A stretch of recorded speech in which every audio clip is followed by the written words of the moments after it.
out? Yeah, after coming out, we just presented to the theater, and it took us 2 months to do, and we right at the last minute we uploaded it into our headsets, and we presented it, and I kind of want to go through it and with you and see how you felt about it and document a bit the situation. Yeah, why not? Because we're pretty excited about it, eh? Yeah, we managed to present to ourselves also. Okay. That's the biggest thing. Okay, Giv'N. Sure. We're live. Yeah, let's go. What's up, film school folks and video game folks? They're coming to watch a reality. Okay. Yay! All right. Okay. July 23rd. What time is it? 8:58. We just presented. Do you want to, Giv'N, do you want to start with, like, you just came back after, okay, you just had a dream.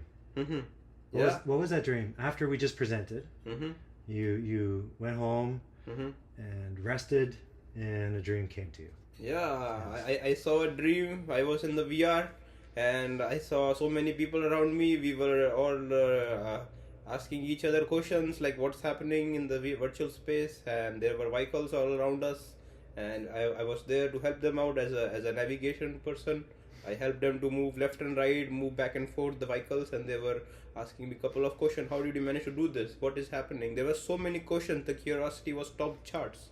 I felt like I will be here all the time, spending my time on the dream space.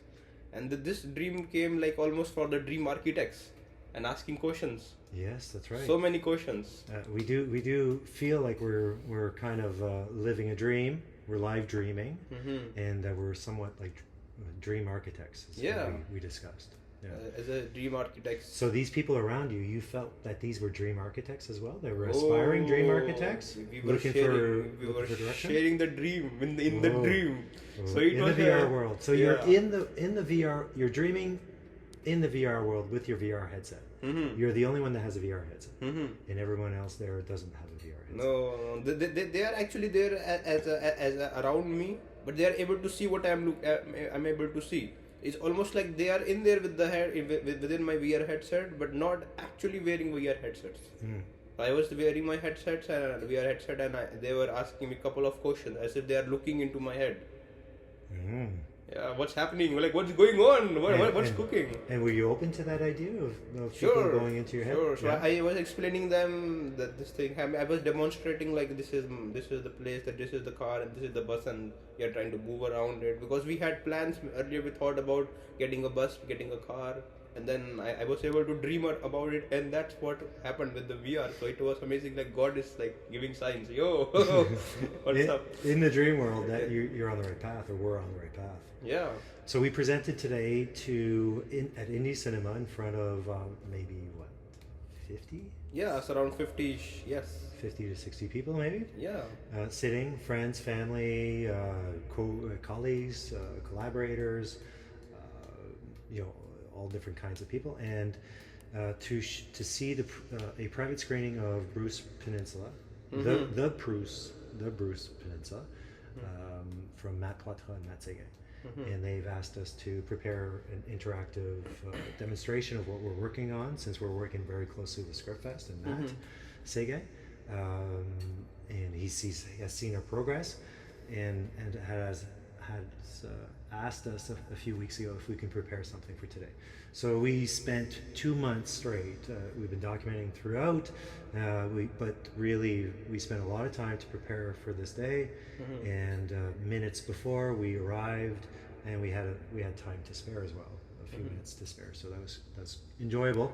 However, the only person who had the luxury of testing it was yourself. Yeah. Because it was so last minute that only yourself was able to test it. I was able before to deploying. make it work, and I was only one, and I was able to show how it feels like. So for just a minute or 30 seconds on the stage, I was feeling, oh, we are doing something amazing. Yeah, it's really cool because you tested it here at the headquarters. We're at the headquarters right now.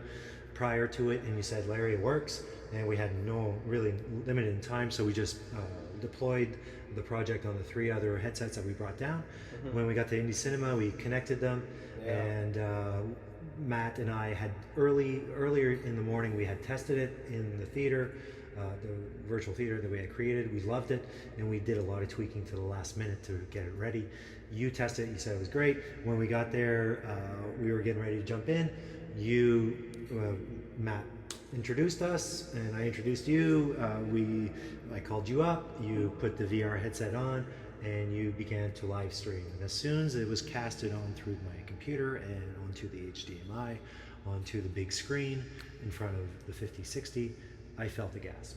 No. I felt, as soon as they saw that you were capturing that moment through the headset, I felt like people went, Yeah. Did you hear that? Yeah, I do. And there was some time they were actually able to see my hand, they were able to see my camera working in there also on the screen. It was not like as a smooth experience, but somewhat it was just couple of frames.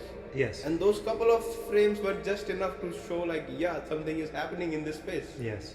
And if something is happening in this space, that means this space is the new beginning for the future to come. I believe so, yeah. Yep. And people got a sense of that. Matt and I tried to get in. I was able to get in, but we realized that the Wi-Fi very quickly, it was lagging. Network also. Not good. As you mentioned, how did you mention it last time? You said we were ahead.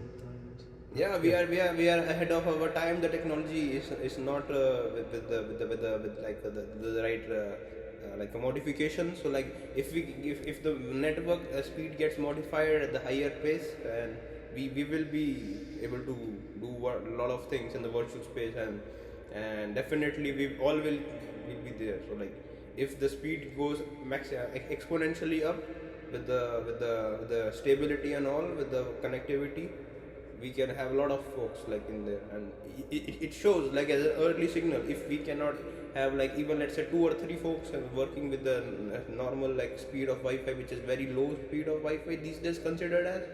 So upcoming time, when we are able to get in the time of upgrades, we will be well prepared for that time.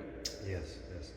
So they managed to get a few frames, a few seconds of live streaming, and we quickly decided, Matt and I, that we would allow you to take on from there. We had previously thought that all 3 of us would be able to meet in this VR space, as we had done earlier that day, successfully here at the headquarters. Wi-Fi being an issue, Matt and I stopped, and we suggested to you to continue and move on and get to the screen and go into the film. And you did. And they ended up going to the theater, so they found themselves in a virtual theater watching inside, where you are inside the virtual theater and looking around. No. So they saw some seconds of it. They saw some seconds Yes. of the logos. The logos, looking around and being inside. In the theater. Yes, They in the saw theater. that one. Yes. That's amazing. And they saw also Giv'N. Yo, the Giv'N, the global interconnected network. Virtual network. Virtual network. Okay. Right at the beginning, so that was prominent right at the Without- beginning. So that's great. So I think they sense those 4 words: global interconnected virtual network. Seems Just to be few seconds of their life were supposed to be like, yeah, this is what is happening in there. Yeah, we realize that from showing our full demonstration to people within our It's circles, very heavy. it's very difficult for Very some to heavy. really understand, and we refer to it. You referred to it as going poof. Yeah. That it's a little bit too much for the mind to comprehend. That there's about 5% of capability for the mind, and by using the VR headsets, you have demonstrated that there may be an excess to 10% of mind capacity Yeah. from 5% very quickly, just by finding ourselves in another reality, a virtual reality. So we are very concerned. We were very fortunate. Fortunate for the way it worked out, and we're very also concerned about how people, How the future is gonna be like. Yes, because we want it to be a healing thing and not necessarily a thing where people are entrapped Yeah. and with more addiction and more consumption. Yeah. We want to empower people with creativity and be creative and show their creativity in this shared VR space that we're building. Yeah. So, moving forward, I think we've got a great thing where, based on that result, I think we discussed that we should cut something from that event to possibly going into our prototype that we've just filmed after the fact, and we're pretty happy with it. So we're going to cut something that will ultimately, I think, get the same result. Sure.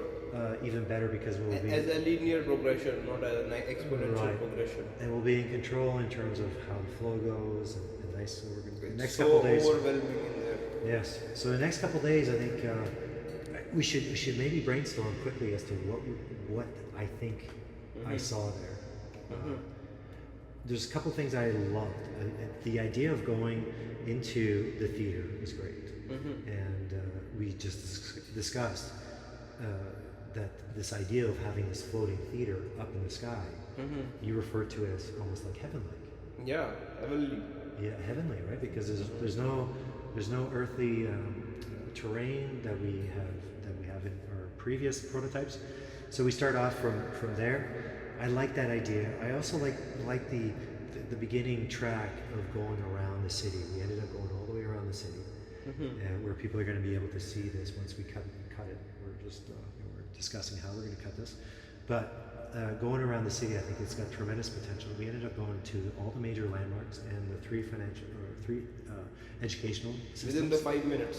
Within 5 minutes, yeah, in a car, flying car, that was used in the film in the Bruce Peninsula, a Volvo, black Volvo in 2002, and I'm not really sure how to make, an XC70 of some sort, and so we've got the digital copy of it, recreated in this VR environment, and made it drive around the city, and which leads to a scene where they are in Coniston in the film, where in the film they end up being in Coniston, where there's a map of the province, and they plan the road trip, and they begin the road trip there, and we end our VR interactive tour of the city in this car that's in the film, all the way to Coniston, where there's a scene there, and we end up driving up with the film poster that's overlooking, that's over top where the scene was shot, and as avatars we can go and touch the sun in the poster, and then the trailer begins. Yep. And having touched that for the first time, because we came back and I had the opportunity to, while you were resting, I had the opportunity to do this and film, experience it and film it also.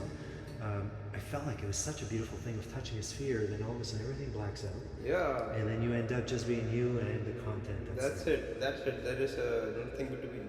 So these spheres could be located anywhere around the city. Yeah. Just touching it, and all of a sudden there's a content that may have been shot in that area that could open up and doesn't take any space. No. And it's really beautiful because VR, the virtual reality, seems to be pushing the limits of physical limitations. Where now there's no limitations of physical limitations, where a sphere can expand in just touch or a thought or an intention. Yeah. So yeah, that is an amazing trip within the Sudbury as well, and then after that, when the trip was over, you can go in and you can see the video or trailer or any digital content. Even we can replace it by the 360-degree spheres also, and that way we can show the concerts, we can show different movies, animations, and whatever the content is there out there, we can show it in there. So the sphere we haven't done that yet, but having a sphere, being the YouTube video we're able to watch, so now we'd be able to touch a sphere and be inside the 360 and watch the 360 content and directionally choose where you want to look. Sure. Where we've already started capturing Sarah Craig's show at the Northern Lights Boreal Festival, or Festival Boreal, this year, and the content's here. And also today at the theater, we brought up the 360 camera, so we're going to have a sphere inside the theater where people can watch the entirety from the vantage point of the 360 and be able to watch our presentation. Yes. And see the struggles that we had, that we think maybe... We managed to record the struggle that we will be improvised. That's it, and I think the struggles are a blessing in disguise. Yeah. Blessing in disguise. Yeah, I like it. All right. Anything else you want to add? Well, I wish you all good luck, and hopefully we are gonna come to your home very soon with the VR headsets. And let's go, Giv'N. Giv'N. All right.